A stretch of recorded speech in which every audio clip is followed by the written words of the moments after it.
Now a lot of people saw the size of the bird, saw them hunting in groups or scavenging in groups anyway, heard the amount of noise they make, and also picked up on the fact that kites aren't particularly shy around humans, as hopefully we'll see this afternoon.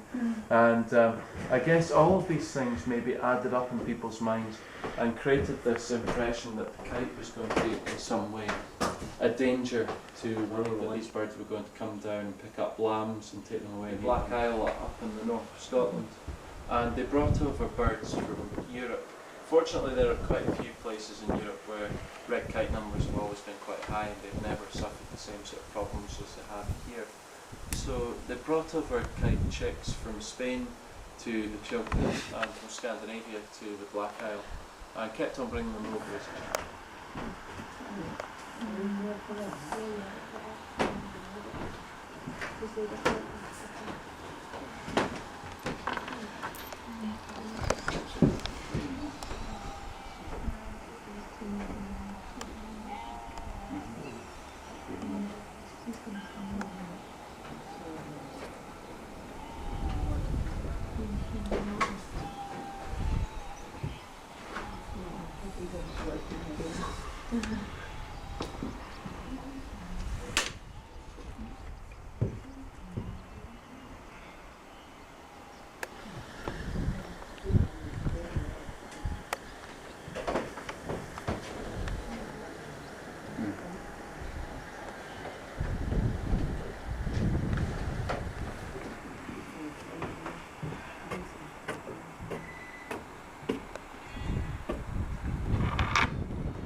Out and about anyway.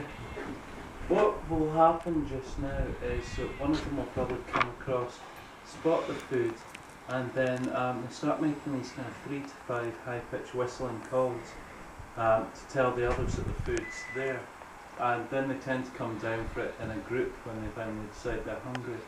What we can really do with is either a crow or a small amount of food just now. Enough really just to top up whatever they're feeding on anyway, so they're not relying on the food at all. But if the crows come down, then they know that they're not going to get that wee supplement, so they realise they have to come down fairly quickly, otherwise the crows will just eat it all. And as you can imagine, the crows do tend to do quite well out of this here. The buzzards, it's a slightly different matter. If, say, a kite were to find a large chunk of meat, like say a large animal carcass in the wild, they wouldn't have the strength in their beaks or talons to be able to tear into that and get to the meat for themselves. They'd have to wait for the buzzard to come down and do that. And so a lot of the time, the kites, even though they should know by now that the food's chopped up for them, they will sometimes wait for the buzzard to come down and have a feed before they come down, because they're assuming that the buzzard's kind of picking it open for them. So if the worst comes to the worst and they've not come down after a while, I might get one of you to run out there and pretend to be a crow and need to use this collection of stored up kite feathers. Well, it wasn't just kite feathers, we've got buzzard feathers as well, because there weren't enough kite feathers, so it kind of ended up going around as a bit of a mutant. But they slot the new feathers in where they've snipped off the old feathers, and eventually it kind of grafts together. There's one. See, it's like buses. And you can see the colours a bit better out that side, actually, can't you?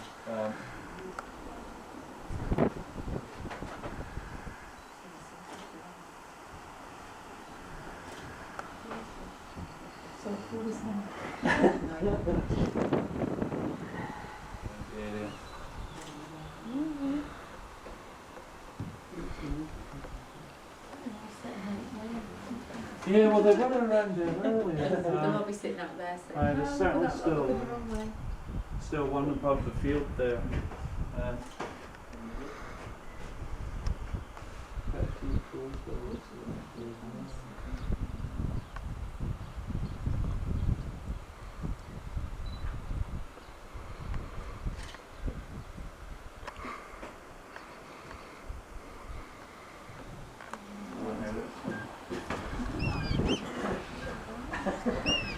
You hear the noise that they're making. You can imagine when there were a lot of kites around, what a racket it must have been.